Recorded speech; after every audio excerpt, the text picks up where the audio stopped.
YouTubers, gamers, and random surfers of the interwebs. It is me, Kyle, your game tech guy. And you guys go ahead and introduce yourselves. I'm Josh. I'm Jonathan. And I'm Mike. And we're going to be having a discussion about the console wars, some of our next-gen predictions, and what we think are going to happen. So first of all the conferences are now over. Tokyo Game Show was the last one. The Steam Box was announced by Valve. So we really have nothing between now and the release date of the next generation, which is pretty exciting. Xbox will be out November 22nd. It's going to be $500. PlayStation 4 will be a week prior to that on the 15th. That's going to be running $400. So Mike, we'll start with you. What launch titles are you looking forward to for both of these consoles, and what are you thinking day one? Favorite thing you're looking forward to? For the Xbox One, I'm looking forward to Dead Rising 3. Watched the video of it. Looks very awesome. I like how they have kind of that morbid sense of humor in the game, and something that I enjoy. And it's co-op, so that's another thing. You get to play with your buddies with it. For the PlayStation 3, 4. Four. Yeah. Yes. New stuff. New stuff. Coming out. For the PlayStation 4, probably the only new game that's coming out that I'm kind of interested in will probably be Knack. There's some third-party games I'll be getting for it, Black Flag and Watch Dogs. But Knack, it looks pretty interesting. I like platformer games. That game is a platformer game, and it kind of reminds me of, I guess, a Cameo in a way. Yeah. The way it looks and the way it looks like it plays. So. Yeah, that was a fun game actually. Yeah. JJ, what's about you? As far as launch titles go, I agree with Mike. Dead Rising is going to be absolutely awesome. I'm excited for the Elder Scrolls Online. Obviously, I'm a huge advocate for that. I think they're doing a pretty awesome job with that. Besides that, I think PlayStation 3, I'm liking the price better. 4. New stuff. New stuff. Yeah. Yeah, $100 cheaper. Yeah, $100 cheaper. I'm waiting for some more stuff from Naughty Dog. That's another reason why I'm an advocate for the PS4. Yes. It's good stuff.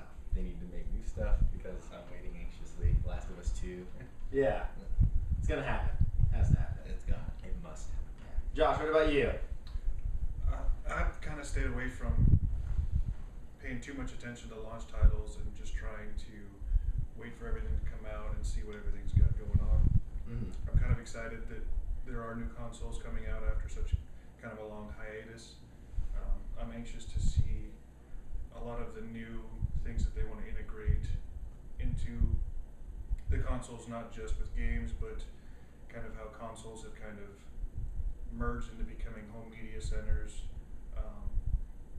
I think Xbox is going to start incorporating smart glass and mobile apps in with their consoles, so I'm kind of excited to see where they're going to go with that. A lot of techie stuff. A lot of techie stuff. We've kind of had a lot of time to just play the same game, kind of remade with the extent that these last consoles have run.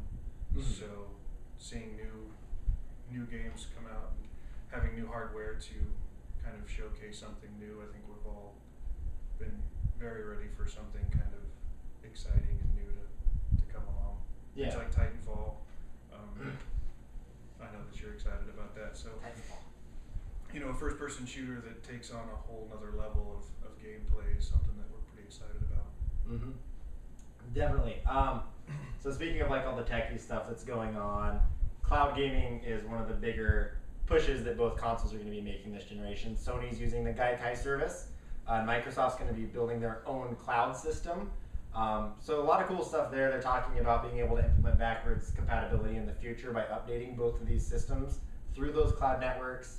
Microsoft actually did something really cool this week where they showed off, they had an Xbox 360 running Halo 4, and through their cloud service were able to stream it to a smartphone and a laptop at the same time, running at full frames per second. So it was really cool to see that cloud integration, taking games to multiple platforms, running smooth like that.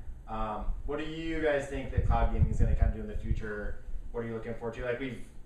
The last year or so, they did the cloud save data for the two consoles, so you can see them kind of getting used to that kind of stuff. But is there anything you think with cloud gaming that you're really hoping it could do this generation that's different than something you've seen before? Yeah. one thing. I mean, that'll be Yeah. a plus. And I'm wondering if it's gonna like free up some hard drive space, because they're talking about like just the games are on the cloud and you essentially just stream them straight down to your console, which I think would be kind of cool. The unfortunate part of that is you'd have to be online, which I know a lot of people are skeptical of. Yeah, I would agree. I am not skeptical of it. Which brings us to another thing, digital gaming. That's the new standard, it looks like. So they announced the Steam Box over the past, 4 days. They showed the console, showed that really weird controller, which I'm not a big fan of. But essentially, like, everybody's loving that. Steam's releasing a mini PC that's going to be a home console. So you'll plug that straight into your TV, and everything streams off of the Steam OS and the Steam network. So all games will be digital. You have to be online to use it. Something that's funny to me is the outcry of how great and fantastic these ideas are, that they're using family sharing. And a lot of these ideas are what Microsoft originally implemented on Xbox One that they removed. So digital gaming-wise, like, what do you guys think is a great idea? Are you glad Microsoft's not doing it? Both consoles said they're going to be reaching for it later on. Does that make you nervous, or what's going on with that aspect? For me, for digital gaming online, the only thing I'm afraid of, I'm okay with it, but I hate it when the fact that you have to be online 24/7. You can't play the game without it. I understand most games have multiplayer, but some games have multiplayer and single player mode. Say your power goes, or not power, your phone, the internet goes out, or you're unable to afford it. Then you're stuck. You can't play your game. You have a piece of hardware that you're unable to use. Yeah. That happens periodically up here. In Alaska. In Alaska, yeah, we're in kind of a remote area, so that's what I'm worried about, is I won't be able to play my game when something happens to the internet. If it was able to download the game onto the hard drive, so I'm able to play the game, and then if I need to make more room, delete the game, and then download the next game I have on my cloud, Yeah. great. I'd be all for it. They just got to figure out a better way to handle that Yeah. kind of stuff. Exactly. Cool. Do you think anything benefits? I think there's definitely benefits to it. I don't see any reason why they can't gracefully find a way to appease both crowds. Yeah. You know, I mean, the cloud storage is definitely a great technological advancement for gaming, and it can be used. But kind of like the way Microsoft from the get-go was like, oh yeah, you're going to have to be on 24/7, and they changed it to day one, which by the way was kind of a marketing flaw in my opinion. That kind of definitely. it made people so like, you know, what's going on with this system? I think it can be used for some things. They'll just have to Yeah. find a Steam's way. done it. They've done it successfully. Yeah. Like, And I don't see any reason why for the multiplayer, or excuse me, for the campaign aspects of the game, they can't make it like that. And then maybe for the multiplayer, obviously you're going to be online, so yeah. you know you can reap the benefits of that. Yeah. Cool technology though. Definitely is. It's- You are a techie guy. You know a lot about online and computers. And it's like, what do you think of digital, and how do you feel about it? Not just for games, the cloud is kind of where everything is going. From mobile apps to your business suites, everything's going to be stored online in the cloud, accessible everywhere, and it's all going to be high speed. And that's just kind of where the entire technology is headed. Gaming, it's incredibly convenient if, of course, you have an active internet connection.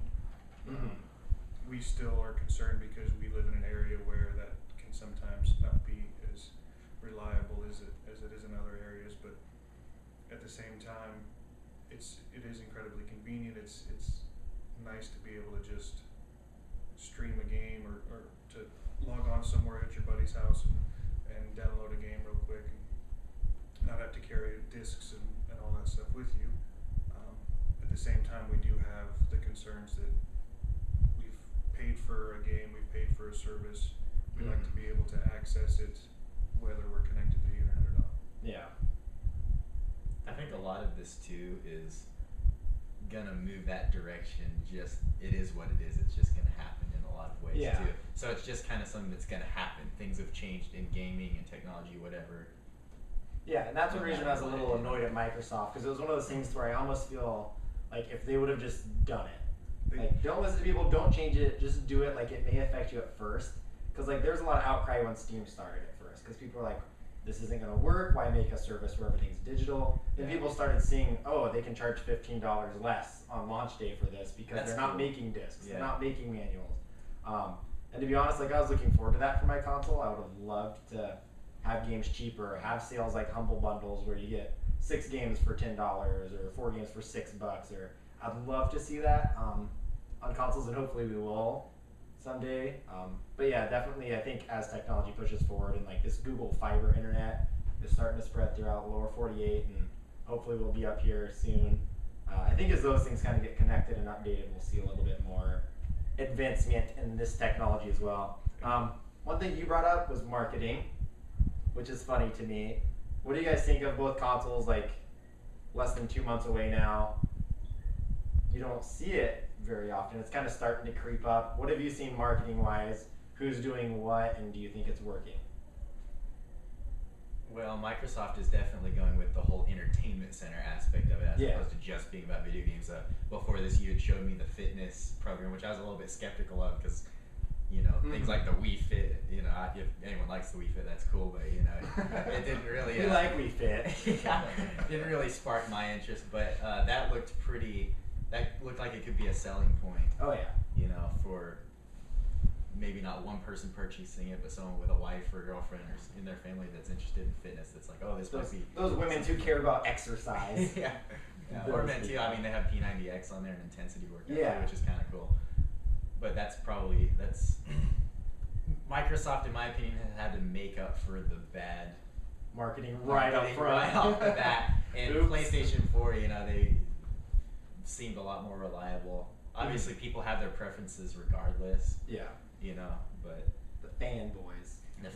They're there. I think Microsoft definitely presented that idea wrong at the outcry of it, and then, you know, just coming right out with it and then backing down as soon as people just started yelling about it. Yeah.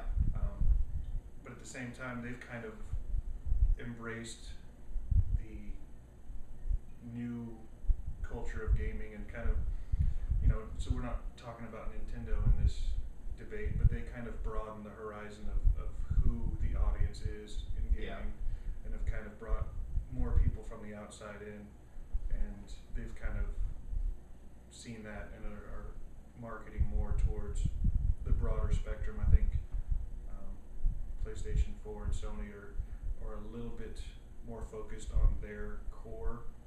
Oh yeah, just the gamer. Just the gamer, and not focused so much on a lot of the ancillary audience that's kind of come into play now that so many people are starting to enjoy gaming. Yeah. Yeah, that's one thing to me, like, I think Microsoft's done a great job now. Because they started off horrible, like, a lot of people didn't understand what was going on. A lot of people cut them down for the fact that, oh, they're flip-flopping, they're changing their minds on policies. One aspect I don't think a lot of people look at is just, we asked for something to change as gamers, and it did. Like, they have a console where they were able to go, okay, fine, like, you guys don't want it, we'll scratch it before we launch it, no big deal. To me, that is kind of intriguing, because I don't necessarily see it as much as flip-flopping as we have something that can be changed to what we want to see. I mean, I look at last generation, and for 6 years we asked Sony for Party Chat. Microsoft came out with it right when they launched. Like, pretty awesome aspect of it, even if we're playing different games, or if we're in the same game and we're just irritated with everyone else, want better communication, we jump into Party Chat. Like, that's what we've done since day one. We've all 4 played together. Like, it's just easier. And Sony just never gave it to us till now. Their PS4 is launching, like, you get Party Chat now, and everybody's like, oh yay, this is awesome, Sony's great. It's like, we asked for that 5 years ago. Like, why didn't we have it yet? Yeah, and then like their controller now. I'll talk about both controllers. I love both controllers. Xbox One, PS4, both feel great. The only reason I like the Xbox One controller better at all is that force feedback, which I've talked about in a previous video, so I won't go way in depth on it. Just actually makes it feel way more amazing, and you feel kind of like immersed in the game a little bit more. But like, we asked for that controller to change, and it was a PS1 controller, PS2 controller, PS3 controller, and when the PS3 came out, everybody's like, oh, they're using the same controller, like, we want a new one. And now with the PS4, they're kind of like, you finally got it. To where Microsoft, like, look at the original Xbox launch. They had that controller that was this big. Like, nobody had a great time with it. I loved it. I played it even when they revamped the smaller one. But it's cool to see a company that's willing to change, take feedback so quickly to me. And now I think it's really smart. People don't like their marketing because it's not so focused on games. But to me, it really depends on where you go. You jump onto a site like IGN, you see games, games, games. But as you go around the internet, you see other stuff. New York has huge Xbox One billboards. They partnered with Mountain Dew, Doritos, and they're doing a contest starting September 31st. You have the fitness program. They're pushing arcade and indie games just as hard as Sony is. So I think marketing-wise, like they've definitely made a huge jump, and that's going to help them huge in the long run. Yeah, so it'll be kind of interesting. Do you have any opinions on marketing? What you see? He eats Taco Bell. He sees lots of PS4. No, yeah, that's probably, honestly, I haven't seen much advertisement unless you hop online, like on the TVs or anything. Not really. There's not allowed to be billboards and signs in Alaska, so we don't get that stuff. Like, yeah, so as far as marketing, no. As far as I've seen online, you know, both of them are doing a good job, especially Xbox now, like you guys said before. Yeah. Terrible efforts, caused a lot of confusion, and I think that's the reason why they lost a lot of the people supporting them. I like the PlayStation 4.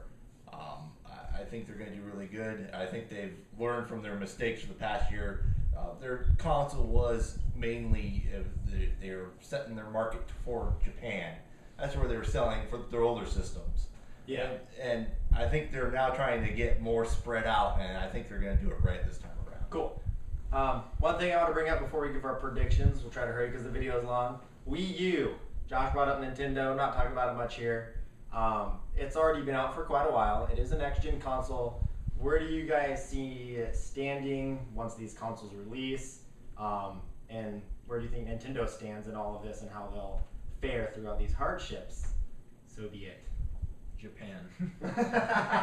Japan will save Nintendo. Yeah? You think that, Mike? What about you? With Nintendo, you know, and keep in mind that the last report that just came out, #1 selling console in Japan of all time is now the Nintendo 3DS. yeah, Pretty insane. their success lately for the past 4 years have been their handhelds. Oh yeah. And it's just been growing and growing and growing, and it's obviously their #1 seller according to the numbers, of course, that we've seen. As far as their systems go, you know, I predict that their next system, they're going to have to come out with a powerhouse. And I think that's the only way they're going to revive that thing. I hope they don't go with gimmicks. If they do go with a gimmick again, I think it's going to be something like the Oculus Rift. I think they're going to try to revive the Virtual Boy again. Yeah. Something like that. The nice thing is lately they've been doing it right. Yes, and what you see with Nintendo, they kind of like taking old ideas and reincorporating them. I was talking with Kyle earlier, like with the 3DS or even the DS when it came out. It's pretty much the same thing as the Game & Watch back in the day. It has dual screens. Yeah. Look at both of them. Flip them open. Yep, you flip them open. You see that with Nintendo. They kind of revive old ideas and kind of incorporate them into a new age, which is interesting. Yeah, I like it, and they're doing it right now.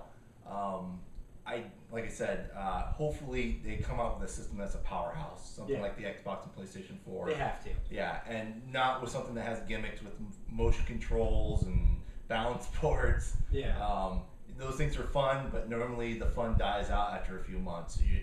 I haven't used my balance board for the Wii. When I first bought it, used it for 2 months and then didn't ever use it again. Yeah. Josh, what about you? Well, of course, there's always going to be hardcore Nintendo fanboys that are going to buy their stuff. They had a lot of success with the Wii, a lot of success with their handhelds, but I kind of agree with Mike in that if they're going to do something else, they're going to have to kind of step it up and create a powerhouse and not just rely on, any new gimmicks, motion controls. The Wii U is, of course, a step up and a pretty neat concept with having the separate screen, and there are some cool ideas with that. But I think they are going to have to step it up and create something a lot more exciting to be able to compete in the broader market. Yeah, another thing that you see like with like Josh mentioned with the Wii U with the separate screen. You're a lot seeing with these newer consoles, they're able to do the same thing with their cell phones With and phones their and Vitas, Yep. their own little handheld consoles. So you can see how easily they're able to mimic that. So yeah, Nintendo will definitely need to step up. It always feels like Nintendo sets this standard of something that's amazing. Yeah. And the other two consoles are like, oh, that's great. Let's make money off of it. Yeah, like with the PlayStation Move, that's the Wiimote. Yeah, the Kinect even advanced on both of those, and it's totally controller free gaming. Like, Yeah. The one thing, like, I think they made enough money off this 3DS and off DSs in the past that they honestly don't have to care about the failing. Like, the Wii U's failing as it is right now. I don't think it will in the long run, but it's just not making money. I don't think they care. Like, to be honest, the 3DS is making them tons of money.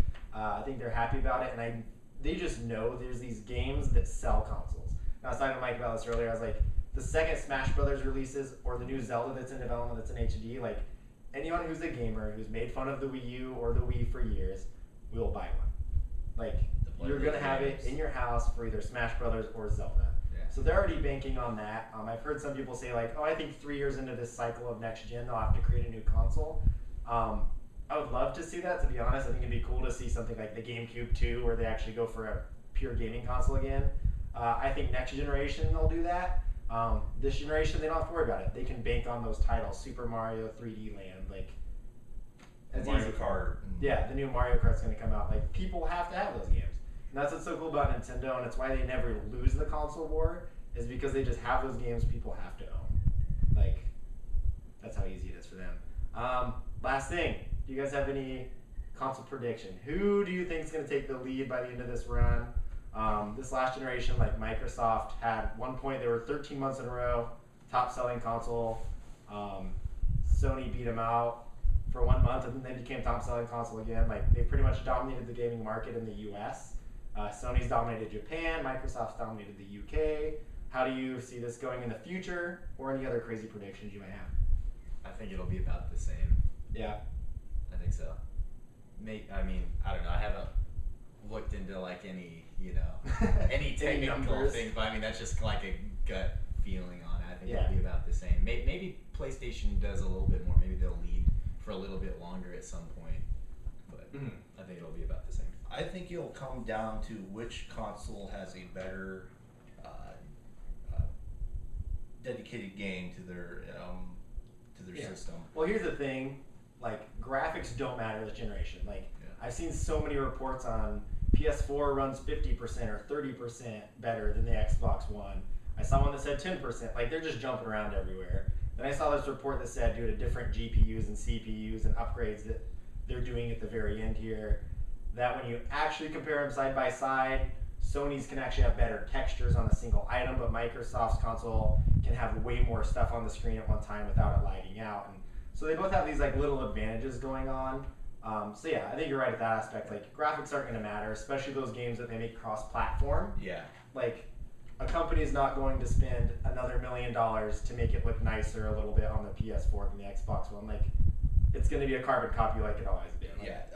Well, like before with the Xbox 360 and the PlayStation 3, developers of third party were having a hard time developing games for the PlayStation 3s because they had different hardware inside their system. So Yeah. it was like handing a manual to Microsoft, handing a manual to the game developers in English, and then the PlayStation 3 was like handing a manual in English for deciphering Spanish. Yeah. So it made luck. things difficult for them, and that's just why you're seeing a lot of bugs with their third party when you say Assassin's Creed for the Xbox and Assassin's Creed for the PlayStation 3. You're seeing glitches in the PlayStation 3 because they're having a hard time. Skyrim. And Skyrim. Oh, Lord, Skyrim. Glad we got that DLC right at the end. Yeah. So, but this time around, they're pretty much same hardware, same graphics card. I mean, yeah, they're going to be carbon copies when they make third party. So, Yeah. like I said, those exclusive titles I think is what's going to win people over. So we have to see. Right now, Xbox in the future looks promising. They have The Titanfall. thing that scares me a little is just like sequels. Like, I'm seeing a lot of like, especially like Dead Rising 3 is coming out. Yeah. And you're looking at Infamous, which it looks beautiful, but at the same time, like, it's Infamous. Killzone is still Killzone. Like, who's gonna get that new killer IP? Yeah, And that's what I'm thinking. Titanfall. I know it's not necessarily a console exclusive. It's coming to 360. Be warned, it is by a different developer than who's making it for the Xbox One. But it's also coming to PC. But like for those console gamers, like that's a seller right there to me. Yeah, and that's something new and refreshing.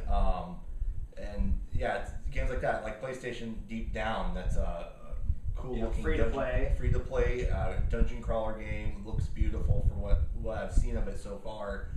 Games like that, I'm excited for. Yeah, like you were saying, making these series games. Of course, Microsoft's gonna make another Halo game. Right, and they're gonna make millions out of it. Yeah, they're gonna make millions off of it. But I'm looking for something new, kind of like what Naughty Dog did with The Last of Us. Yeah, it wasn't Uncharted 4. They're like, yeah, let's do something awesome. Yeah, so they made The Last of Us, and yeah, that game was an awesome game.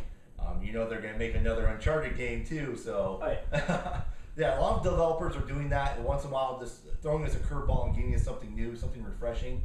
I'm game, and I think that's what's gonna win the console war. Do you have any idea who you think it will be? I'm hoping PlayStation's gonna pull out something. Yeah, it's been a while for them. Well, PS2 was. That's something I think PlayStation had over the Xbox is a better single player campaign for their games over Xbox. Xbox has been multiplayer, and that's honestly what sells on. That's what gaming is nowadays. Yeah, it's how do I about get playing online and kill people? Yeah, so hopefully PlayStation has seen this, and they're going to make a first-person shooter or an RPG game that has multiplayer, whether it be massive or just a group of people. Yeah, like a Monster Hunter. Yeah, like we want Monster Hunter for a console. Yeah, in America. Josh, any predictions for you? At this stage in the game, I haven't seen enough from Sony to really think that they can take over what Microsoft has kind of plateaued at. It's momentum. They might be sandbagging, they might be holding on to some stuff and waiting for closer to launch dates to really get people excited. I do think Microsoft is still kind of ahead of the game a little bit. Like you said, hardware comparisons really at this point are just waste of time. Nobody cares about what the hardware comparisons are anymore. It's just about having fun and being able to get into a game, have it just be able to start playing, have things be intuitive, have the interfaces be able to just be smooth and get in, play, have fun. And I think the one that actually captures that from launch day on and has good games that we can have fun on is really going to kind of set themselves apart. And if they can both do really well at that, then we're just going to have a lot more options. Yeah. Everybody's going to have to spend $900. For me, like, PlayStation 4's pre-order numbers are ridiculously outnumbering Xbox One, mainly due to that day one mess up that we talked about. Like, they could not communicate what the console does, what the policies are, and people are just like, oh, pre-ordering PS4 instead, because they didn't know what the console was. I think, like I've said on previous videos, a year and a half, and Microsoft will have the number one selling console, and they will hold it for the rest of the generation. Mainly due to what Mike mentioned, multiplayer gaming. I also think 3 years into it, like, we're going to start seeing those policies that were removed starting to be implemented again as that technology advances and internet becomes faster and more available just everywhere. We're going to start seeing that digital is required, and that family share plan, I'm really excited, and I can't wait for that to come back. So I give it a year and a half. They're going to take it out, and they'll hold the console war. My ultimate prediction, not this coming generation, but the generation after, Nintendo wins it. I want to see it happen. But yeah, cool. Anything else to touch on? I think that we got it all. We got it all. Long video. Thanks guys for your time, and don't forget to game on.